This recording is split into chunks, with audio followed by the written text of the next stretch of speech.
tuning in to Voice of Reason Boston.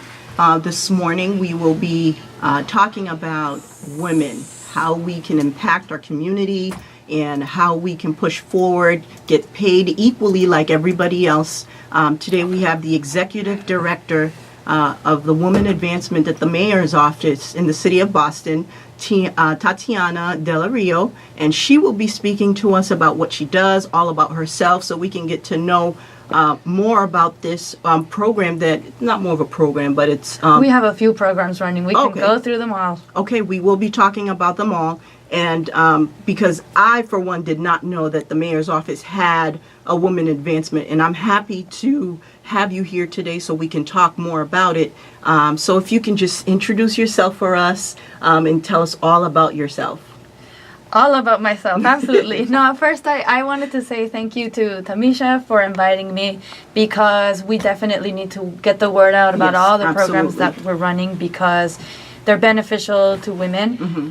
They're beneficial to the whole city, and we can talk about a little bit more about why. Exactly. We're excited about having a champion feminist mayor that gets it. Yeah. And so, Mayor Walsh has been a great leader in advancing women. So for me, the chance that you're giving us to talk about it and introduce myself too, because I recently became the director, so it's great, and I just wanted to say thank you. And we want to say thank you to Mayor Walsh for picking someone that can definitely do the job. Thank you. I appreciate that.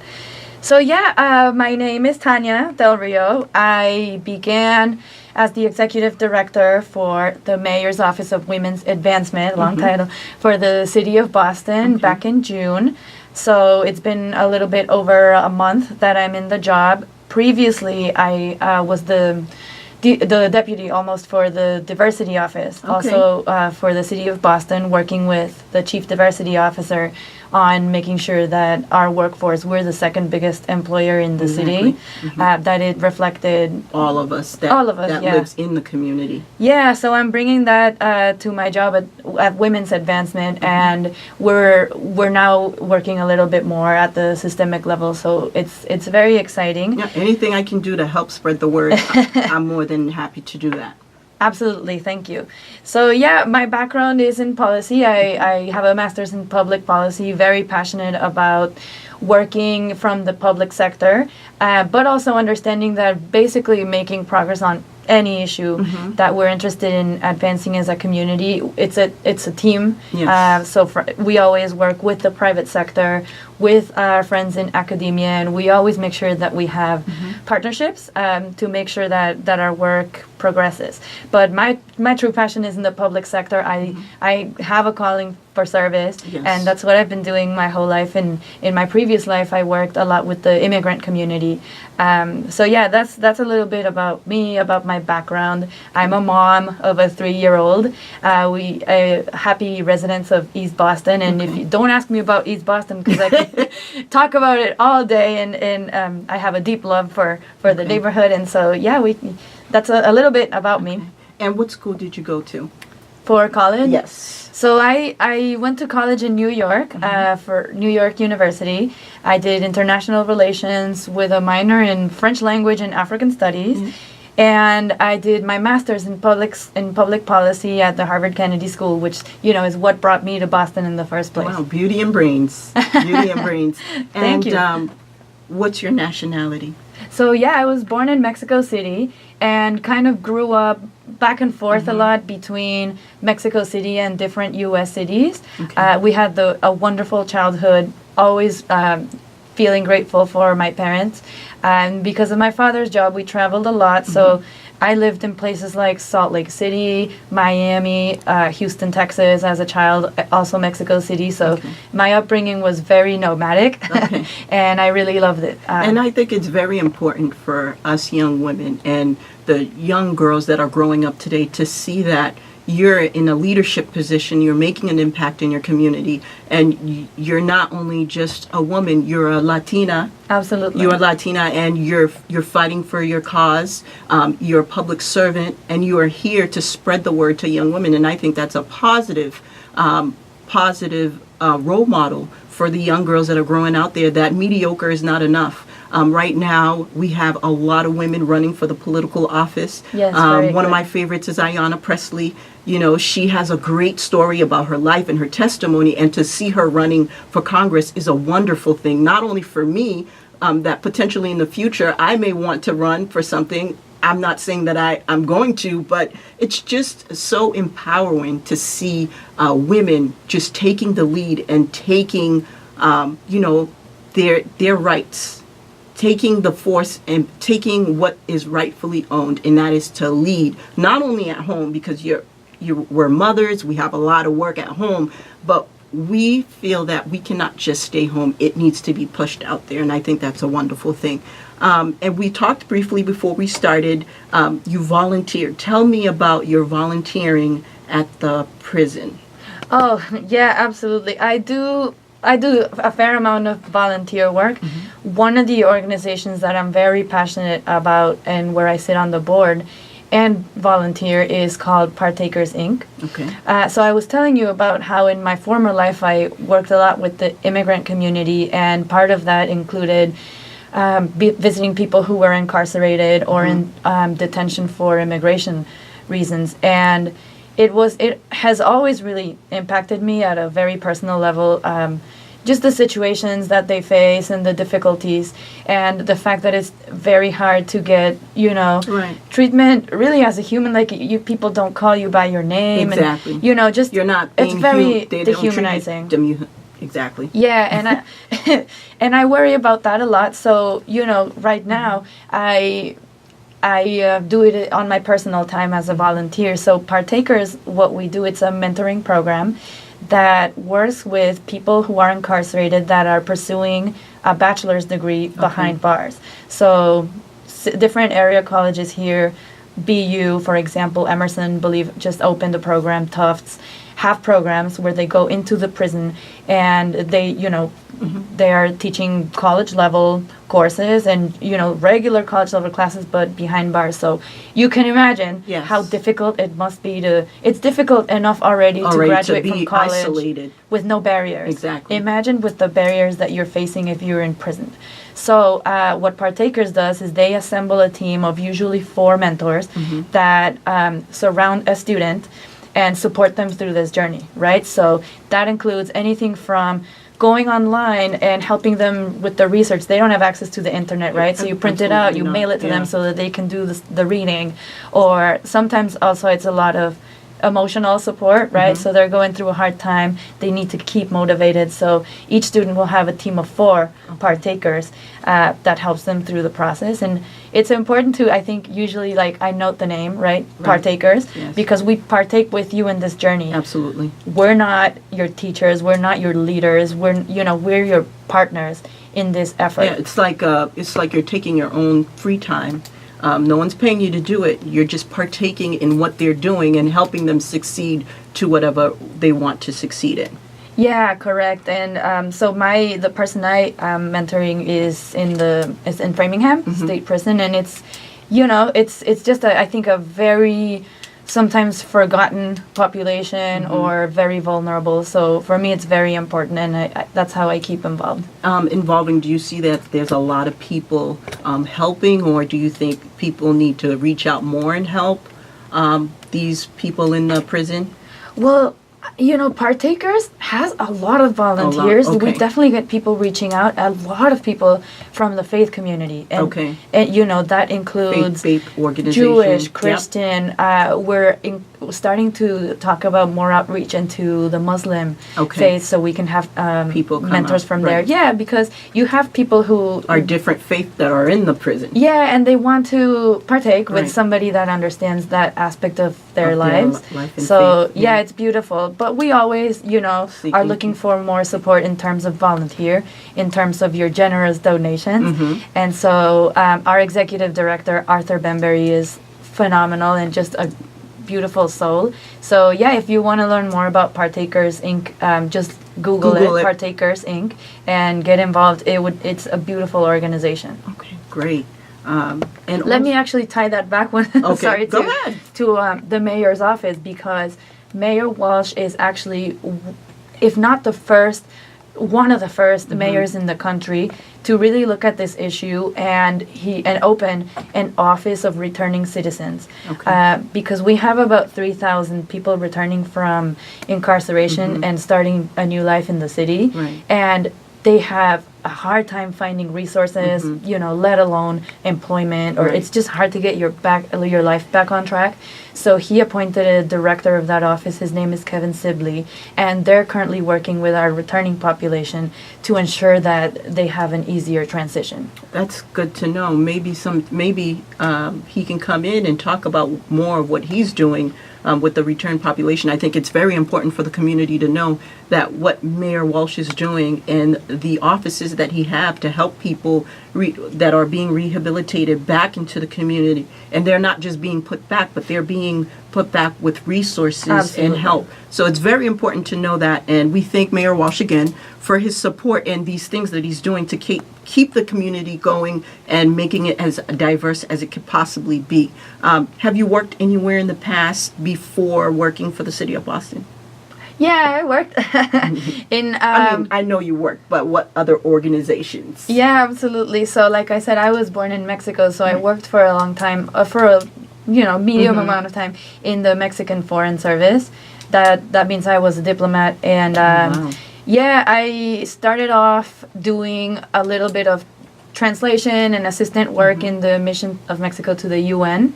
Very involved in, it's foreign policy, so international affairs. I then joined the service and was sent off to Bogota, Colombia. That's where I started working in the protection section of the embassy, and visiting prisons, mental hospitals, anybody that was really in trouble and abroad, which is an extenuating factor. I would assist, and it was amazing. I learned a lot, and I met my husband down there, so wonderful. Clearly I had a great experience. Wonderful. Yeah. Okay, as the executive director for the Women's Advancement in Boston, what is the goal and the objective? Yeah, absolutely. I'm happy to talk about this, so thanks for asking, Tamisha, because we just recently went through the process of reevaluating what our mission was and also listing our priorities. And so we have a new mission. Okay. It's let me just read it to you because it's important. It's our mission is promoting gender equity by empowering women and removing systemic barriers to their progress. So I want to break it down because there's a lot in there. It's a short sentence, but there's a lot in there. So we promote gender equity. Our ideal, obviously, is to one day reach equality, right? Yes. Where everybody's treated the same. We know right now, though, that women face a lot of extra barriers. That includes transgender women as well. And we face a lot of extra barriers that we're intending to, working towards removing. So we want to promote right now gender equity. Right. And then we break down there's two ways that we do this. On the one hand, I have empowering women. Right. So that means we are teaching women how to navigate the system as is, right? So the system is not completely fair, but that's how it is right now. We need to learn how to navigate it and empower ourselves. On the other hand, we are listing removing systemic barriers to their advancement, right? So while we are teaching women how to navigate the system, we're at the same time simultaneously working to remove the barriers that make the system unfair. That's really good, because the system is unfair. When you go, oftentimes when you go to a job, you don't know what the next person is getting paid, but if you really want the job, you just take the salary that they give you.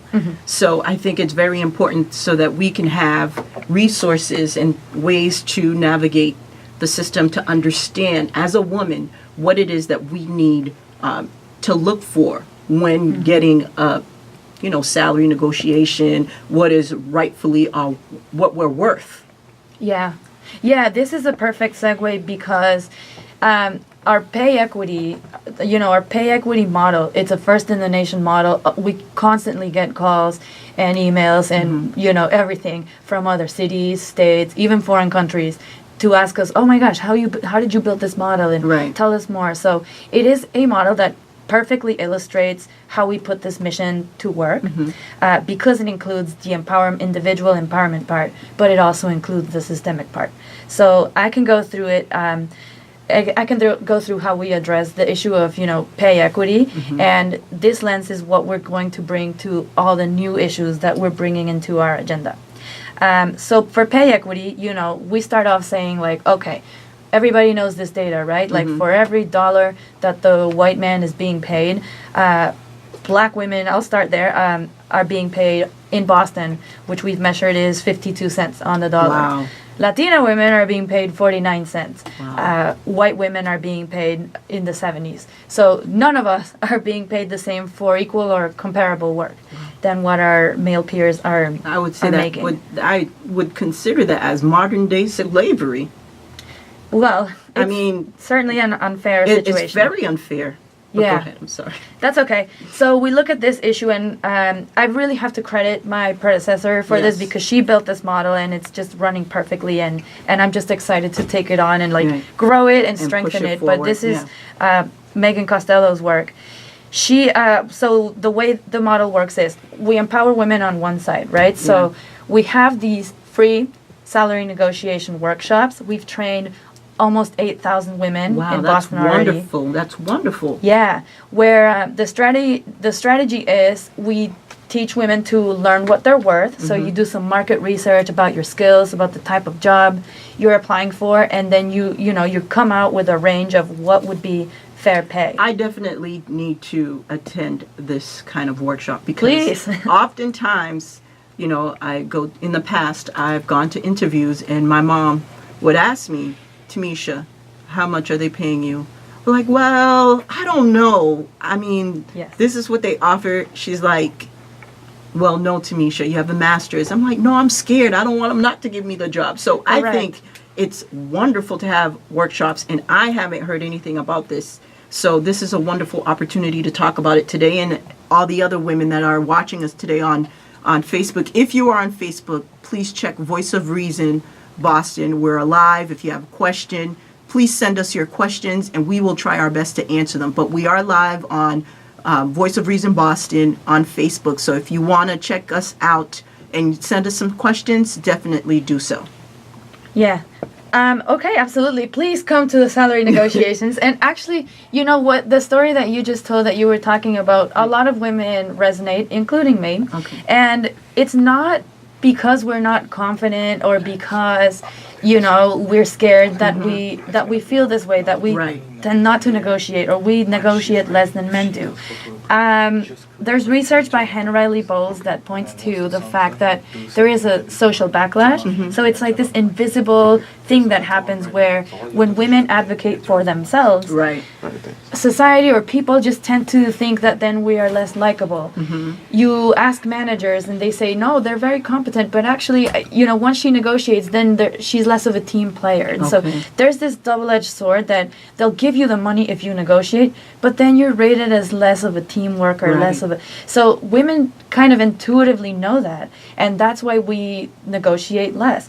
So in the workshops we talk about wording, literally like how should you phrase your ask so that you reduce the impact of this backlash or even prevent it, or how do you frame the conversation Right, in terms of exactly. fairness and less in terms of my personal needs. So there are ways around this, and we're just trying to help to make sure understand, everybody right. has this information. So you learn your worth, you come up with a number, and then we practice in the workshop, like how to make the ask. Oh, wow. That's So awesome. it's a couple of hours long. I also have the dates for you. You can go to our Absolutely, website, but we I wanted to can- bring this you to can you share because that with us. it's a free opportunity. It's 2 hours of your life, but it can mean thousands of dollars. I'm going next. I'm going because I think it not only builds up your confidence, but it builds up yourself as a woman, as knowing Oh, your yeah. purpose and what you have to contribute in your workforce will impact everything else that you're doing. Yes, and we need to value the work that we're doing. So And that's a wonderful support too. absolutely, thank you. So here we go. The next one is on August 16th Okay. at 6:30 p.m. at General Assembly. That's in downtown Boston. Then we have August 21st at 6 p.m. That's at the Boston Public Library in Copley Square. And then the last August one we have is on August 22nd at JVS Career Solutions, also in downtown. That one is from 5 to 7 p.m. We also already have our September one scheduled, but I didn't want to bore you with this list. So what I'm going to say is that you can visit boston.gov/women, and you'll scroll down. There's a button that says Learn to Negotiate Your Salary, and you can see the calendar. They're all free. I repeat, they're free. So please come and learn how to negotiate your salary. We schedule them all around the city. So we have a lot of downtown ones, but we also have a lot of neighborhood ones. So wherever is most convenient to you, just sign up and do that. So what I'll do is, sorry to cut you off, please. I will definitely share this on my Facebook page for all my superwomen out there who want to make an impact in their life, in their salary, just empowering yourself to move forward without feeling that you're doing something wrong. So yes, you're not. I will definitely share all these information, and we'll say it again towards the end of the segment so that people can write it down. So that's wonderful to know. And you mentioned something about the workshop. What I really loved and saw on the Facebook page of the mayor's office for women advancements is the Black Women Equal Day Pay. That was wonderful. I saw some of the videos. That was wonderful to see and learn the value of practicing and asking how you should be paid and knowing your worth. Can you talk to us a little bit about how the workshop, how it impacted you and how important it was to see all women from different backgrounds, especially Black women, attend that workshop? Yeah, wow, it was amazing. And that's where I was going next, so thank you for asking. I want to give a shout out first, a couple of shout outs in this particular moment, because this workshop wouldn't have been possible without a lot of collaborators. So first of all, we worked with a group called FemCove. They're new. Their founder, Lori Nicholas, she was really the one that helped us bring the group together and promote it. So FemCove, and also the other partner would be AAUW. So the American Association of University Women. This is how the workshops happen because of our partnership with AAUW. So we come together with a lot of groups to host these. So we have host partners. AAUW provides the curriculum, and so they've been wonderful. So through AAUW, FemCove, and I also want to give a shout out to my colleague at Spark Boston, Amy Muller. So with Lori, Alex Howley from AAUW, who actually sits in my office, and Amy, we brought together this group of women for Black Women's Equal Pay Day. As I mentioned, Black women are making in Boston 52 cents on the dollar. Wow. Yeah, so that means that at a national level, the figure I think is something like 63 cents. That means that you pretty much as a Black woman have to work for free all the way to August. Wow. Yeah, and that's what that's that's a lot. That is a lot. So we had this special workshop with FemCove for Black Women's Equal Pay Day, and it is something that we want to start doing a little more, and this was a start, is building that community, like support community on the part of the people who take the workshop, and then the facilitators, right? So I also want to shout out our facilitator Ashley, who works at UMass and was wonderful. She's a great speaker and very engaging. So this is something that we're not doing yet, but we're trying to build is, all right, we have all these women who have taken the workshop, and they're engaged here and there. We send emails, we have a social media activity, but we think that we can do a little more to bring us together, and when somebody's about to make the ask, at least get that group of women who took the workshop with you to send some words of encouragement, or like a motivational type of so we're trying to build that community, and really thinking through that as the next step for our partnership with AAUW and the workshops. Also, we want to engage the people that are more interested in serving their community and inviting them to being facilitators, because all the facilitators for our workshops are volunteers. They're doing it because they believe in it. They believe in women's equality. They believe in communicating the information and sharing it so that all of us are empowered. And so that's, that's magical. We have an army of facilitators that are making this happen for us, and we really want to be better about acknowledging them and recognizing their effort, because they're taking time out of their day just to pay it forward to other women. Right, so our facilitators are just such an inspiration.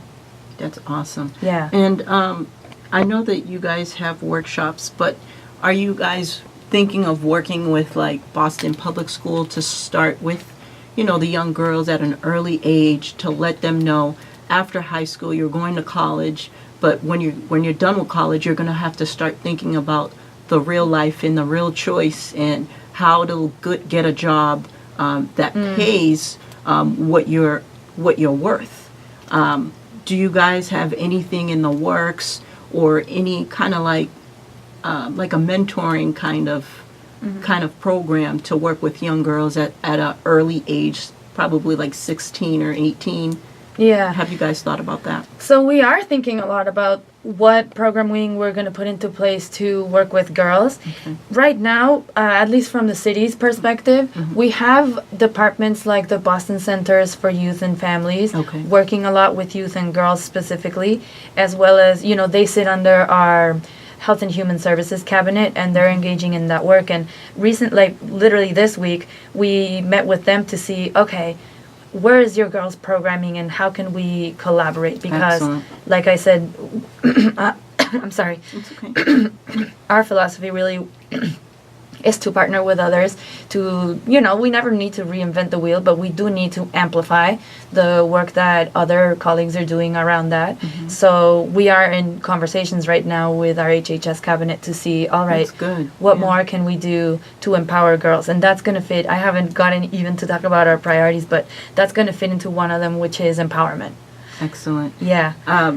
Go ahead. Let me just finish the other piece for the pay equity model, because I think it's important. So on the one hand, like I said, we're training individual women, but we didn't want these women to get trained, get ready to make the ask, and then hit a wall, right? When they talk to their employer and the employer just wasn't ready for all these new women to, demand their worth. So on the other side, we are working with employers. Okay. To educate them and to brainstorm together and see what we can do about this issue of the pay gap. So what we have is a compact. It's called the 100% Talent Compact. 225 companies in Boston are part of it.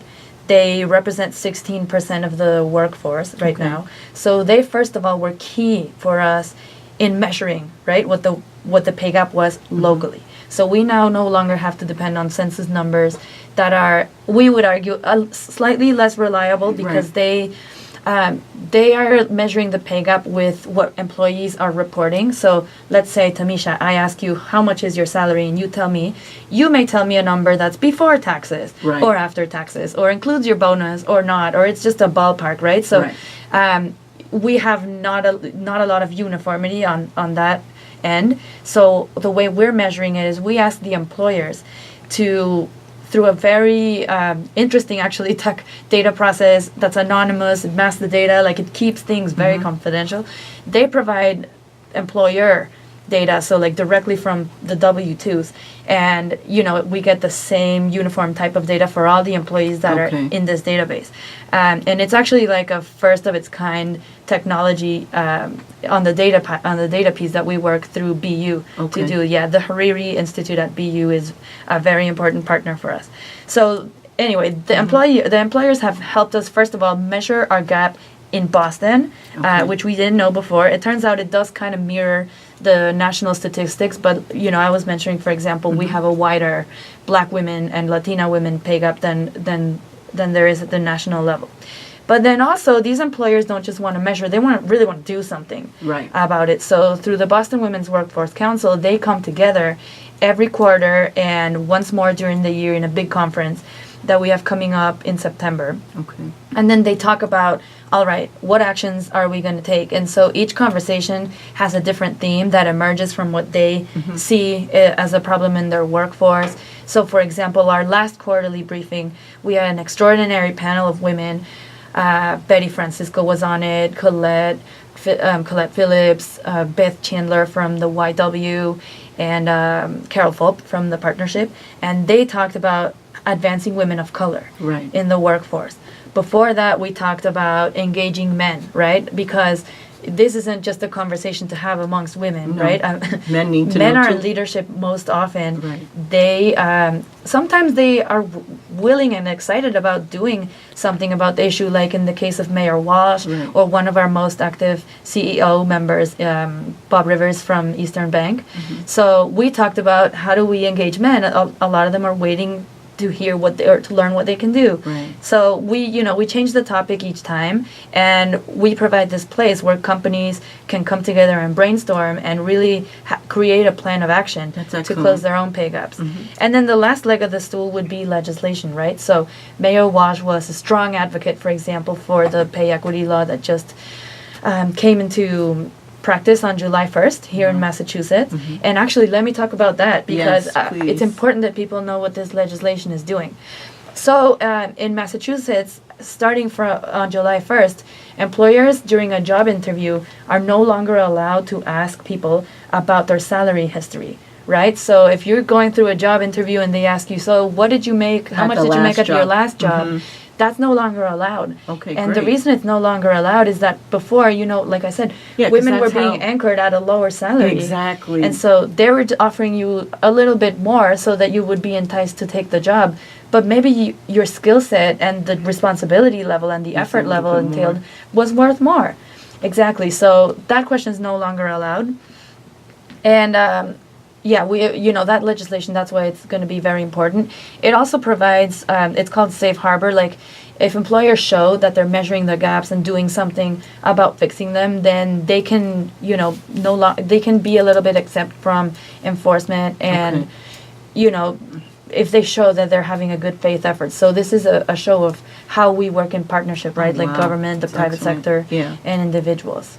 That's so good, because in the past when I've applied for a job, you would always see how much were you getting, what was your salary at this job, what was your salary at that job, but now they are no longer able to ask that question. Is Yeah, that correct? that's correct. That's good for all my superwomen out there.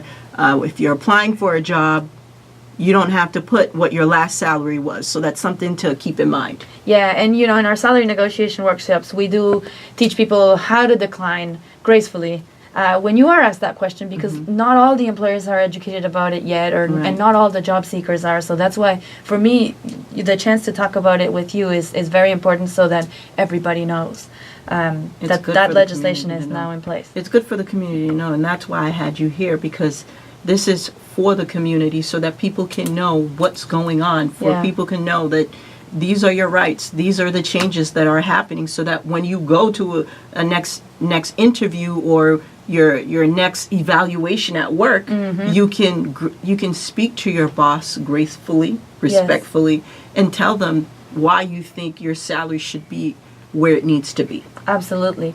The other important thing that this legislation did was allow for transparency. So it used to be the case that some companies would, or organizations would, ban salary discussions amongst employees, right? So we were coworkers and we weren't allowed to speak about our Yeah, compensation. usually they give you a letter that says confidential, do not discuss. Some jobs still do that. Yeah, so that's no longer allowed. Oh, wow. If you want to speak with your colleagues about your salary, Salary pay. and that's a way to find out whether you're being fairly paid or not. We really don't have that problem in government, because our salaries are transparent, Right. and you can Google it and you'll know You'll how see much it, all of us yeah. make. It's not That private. way in other Yeah. organizations. So this transparency piece is very important. You're allowed to discuss it with your colleagues, and it is a way for people to do their research. Wow, that's good to know. See, all these things I didn't know about, and thank you for coming on the show and pleasure. and telling us and educating us on these things that are happening. And for you young women, do you guys have any questions? Oh, I see we do. It just says keep good at work. Thank you. We will keep up the good work, bringing the information into you all. Also, so have you seen any changes based on the workshops that you guys had so far? Have you seen any changes or any good positive feedback from people, from women who have been attending it? Oh, yes, absolutely. We actually just, with the Biden Foundation, Mayor Walsh published a little blog post that had a success story about that in wow. there. Yeah, it was about an email he received from one of our salary negotiation workshop participants, and she was talking about how she went and negotiated her salary and got tens of thousands more. And so we do get a lot of success stories like that, and we, like I said, we're trying to build a community so that people can share those and encourage each other. But actually, we also did a more formal study of the impact of the program, because you don't want to run a program in No. government that you're not sure works. If it's working or not, yeah. Yeah, so thank you to the Boston Foundation and UMass that did that study for us about the impact of this program. And we found very interesting things. We did find that more than, I think it was like 90% of participants at least took one action.